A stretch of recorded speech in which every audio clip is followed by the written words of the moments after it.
Welcome to this episode of Alive and Thriving. Today, I want to talk to you about something that has come up as a really hot topic in my private client space recently on multiple occasions. And that is these women, these beautiful women who are doing all the things. They are either working their busy jobs at the same time as mumming, at the same time as trying to have a life and balance their well-being, or they're running their business at the same time as doing all these things as well. And something that's been coming up for all of these people lately, or so many of my people lately, is how they are struggling to focus, how they are struggling to keep on top of, and struggling to stay calm around mess. Now, I wanted to talk about this super quick episode today, but I really felt like it needed to be chatted about. Why you are not losing your mind if you are feeling so overwhelmed by your mess or your kid's mess. It might not be yours, by the mess. And just before we do get started, if you feel like you are living in a constant state of overwhelm, anxiety, and you are struggling with that focus, perhaps that motivation, perhaps you're just really disconnected from who you are and how you want to be feeling. I literally had a conversation with someone today recording a podcast where she was talking about how she realized that she just had become this person that she didn't know she didn't like. And if that is the way that you are feeling, then I really encourage you to reach out for a complimentary chat. So my one-on-one services that I offer are a really, really phenomenal container where we are going to work with mind and body to help you to heal and to help you to grow and to help you to be able to let go of the things that are not serving you now, the things that are weighing you down, the things that are holding you back, the things that are keeping you in your not self space. We can work through those things. So I offer a 20-minute complimentary chat. This is normally a phone call, and that's just to make sure that I am a good fit for you, that you are aware of the alternative therapies that we'll be working with, like EFT tapping, hypnotherapy, and various forms of counseling and body techniques. That I bring all of these to a session and answer any questions that you might have. So completely complimentary and obligation free, because if it's not right, if I'm not right for you, then I don't want you to move forward. Just for the sake of it, it's really important that you find someone that you gel with when you are on your healing journey. And so with that said, let's get right into this episode. This is Alive and Thriving, where we tackle all things that stand in the way of holistic well-being and self-care in life and as women in business. Join me for real and raw conversations and inspiring guests who are expert in their fields as we come back to life together, overcoming stress, anxiety, nourishing our mind, body, and emotions. I am your host, Jessica Reed, alternative therapist, life and wellbeing coach. And if you are ready to grow, heal, and thrive together, then you are in the right place. So this conversation has come up around the topic of, I feel like I'm not productive enough because I work from home. I feel like I'm always overwhelmed and anxious when I'm at home. I spend hours cleaning, and then when there's mess, I'm overwhelmed. Now, for a lot of people, and I'm going to say women because I do feel like in the conversations that I have had, that, a lot of this responsibility has fallen on these women in these households. And so for a lot of women who are in this situation where they are feeling like when they are surrounded by mess, that they're overreacting. When they're surrounded by mess, they're angry, they're irritable, they can't think clearly. They feel like the mess has to be taken care of before they can do what they need to be doing, before they can earn their money, before they can do something with their children, before they can rest and relax and allow themselves some space and time. The mess feels controlling. And for a lot of these women who I've been having these conversations with, there's been a lot of self-shaming around that. And a lot of comments like, oh, I'm losing my mind. And I should just be able to ignore it. I should just be able to let it go.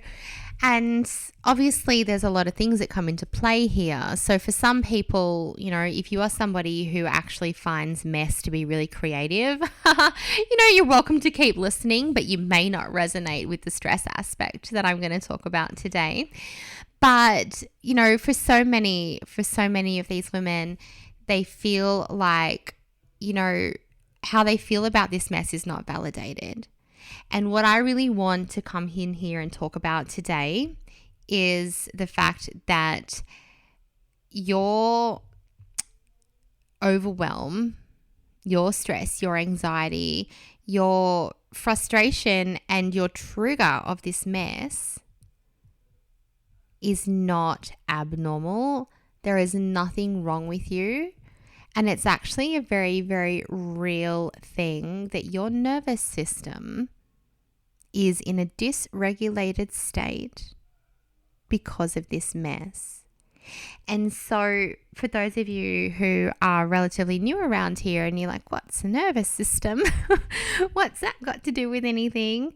Your nervous system controls your response in terms of it controls so many things in your body. Your autonomic nervous system is responsible for your breathing, for your heart rate, for all these things, your temperature regulation, so many things. But it is also responsible for keeping you safe. And so we have a part of our nervous system called our sympathetic nervous system. And this is a stress response. This is a danger response. This is what we call fight or flight mode. And then we have our parasympathetic nervous system, and that's where healing happens. That's where, we can also call it rest and digest nervous system. So that's where our body is functioning at its optimal. Cells are able to heal, digestion is able to function, we're able to, make babies, all the things, right? So I won't go too much into that right now.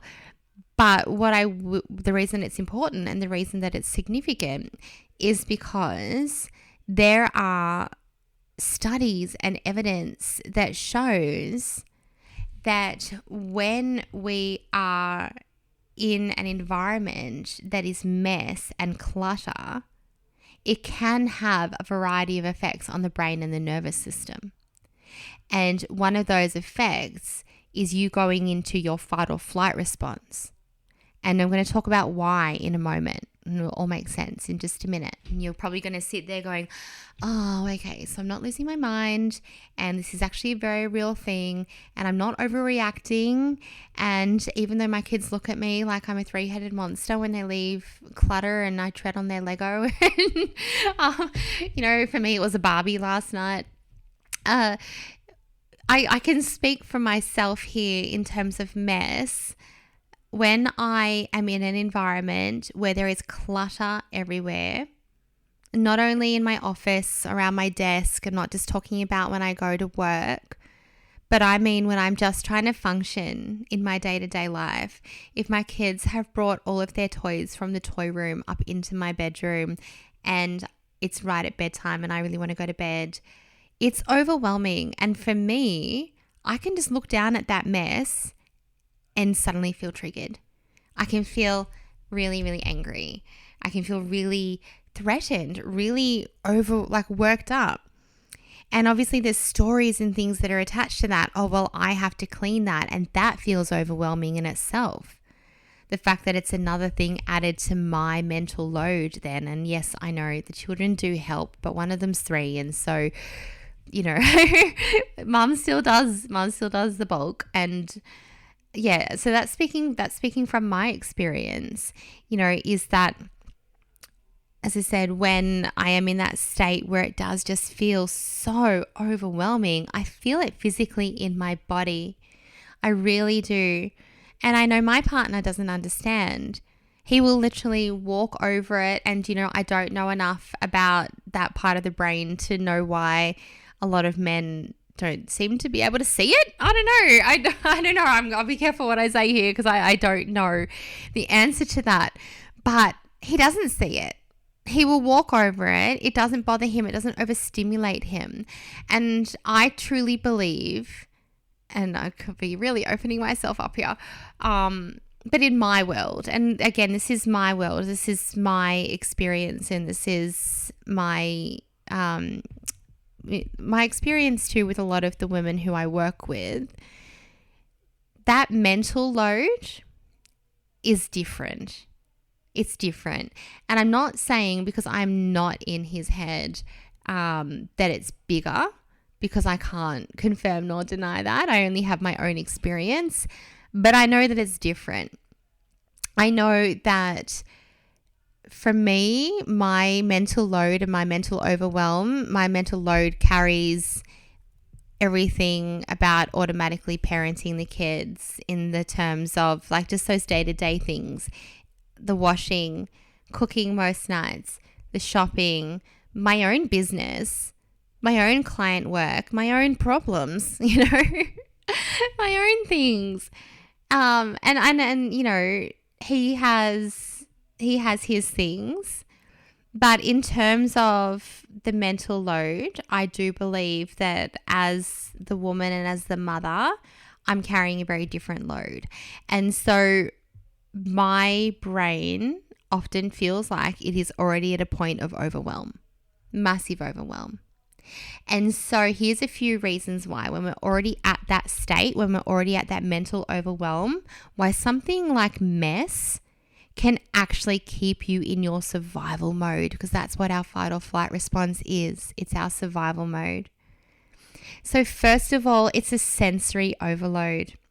A cluttered environment can lead to sensory overload, and this occurs when the brain is bombarded with more information than it can handle. So this is often when we're starting to feel like we're stressed.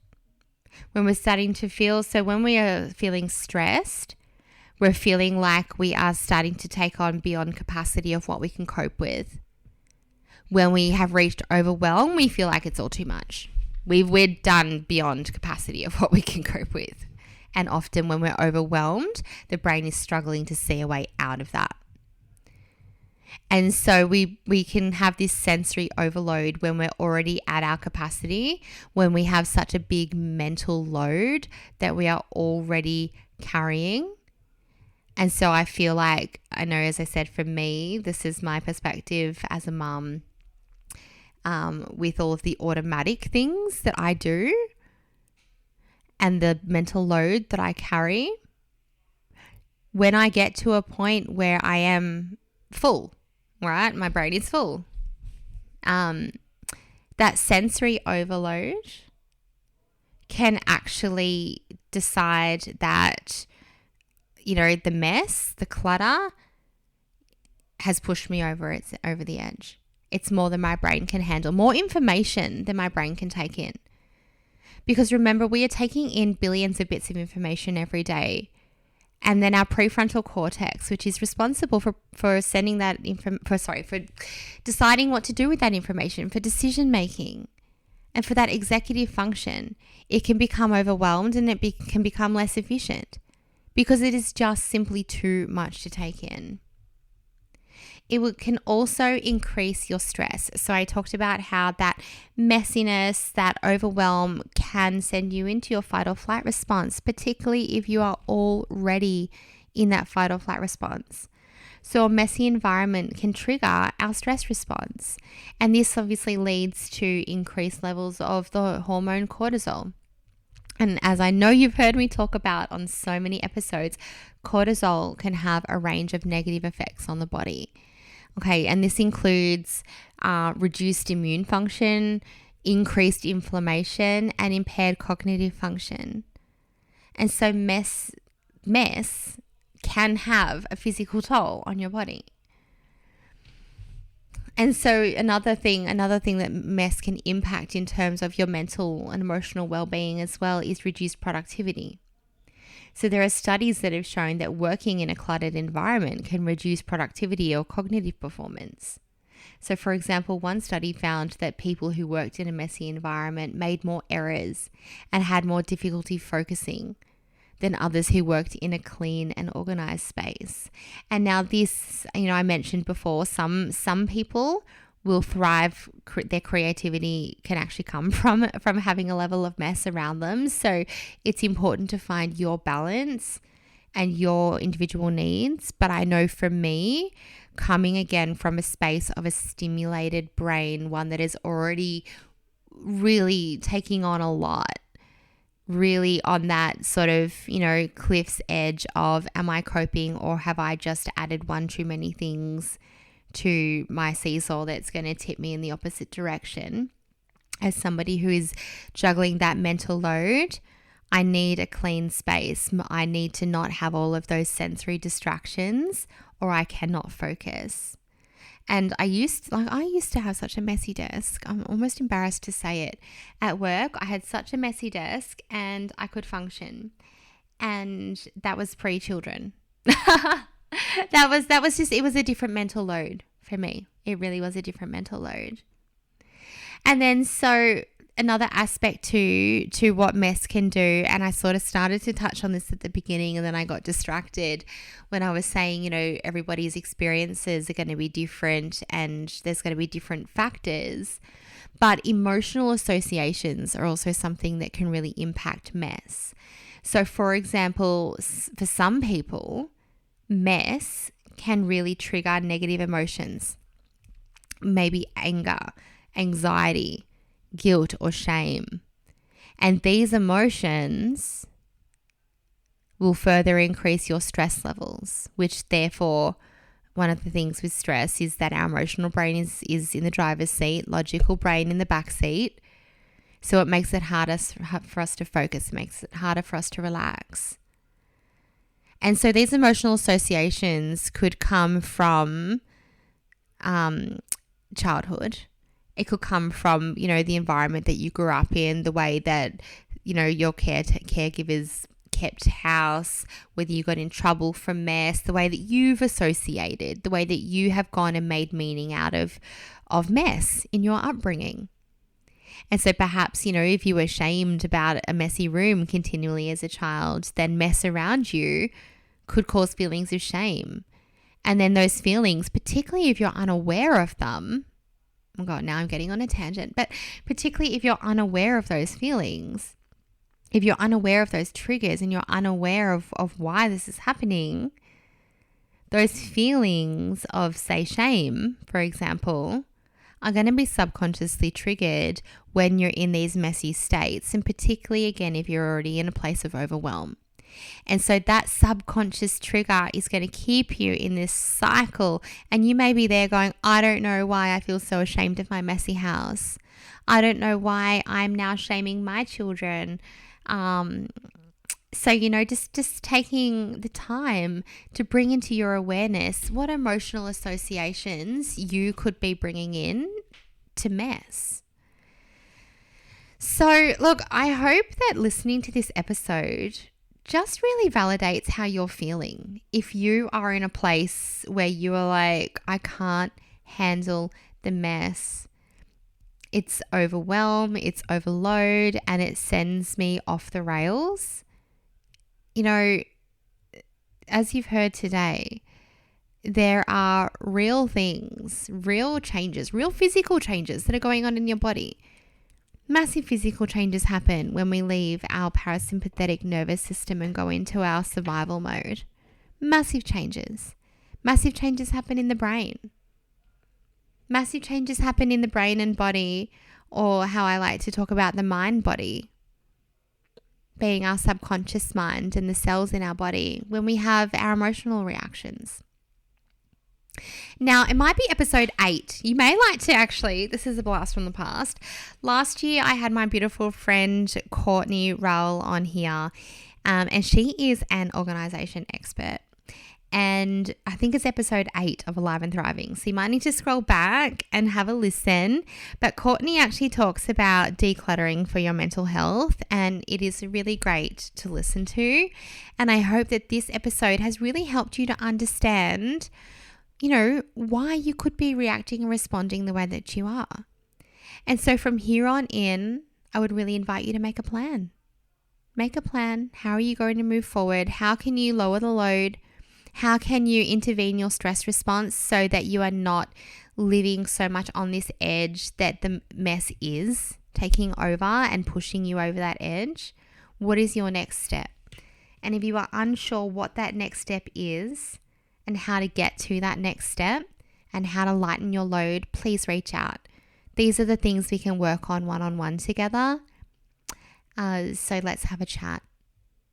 So until next week, have the most beautiful week, and I will see you soon on Alive and Thriving. You have been listening to Alive and Thriving by Inspired Life Collective. Did you know that you can help us to impact even more women on their well-being journey simply by subscribing to this podcast and leaving a review?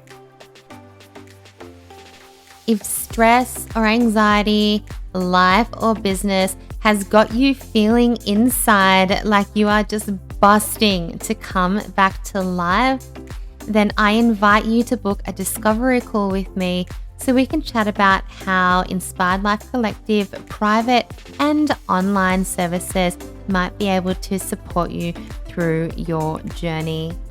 I am so grateful to you for being here and having me in your ears. So until the next episode, just remember that you were born to thrive.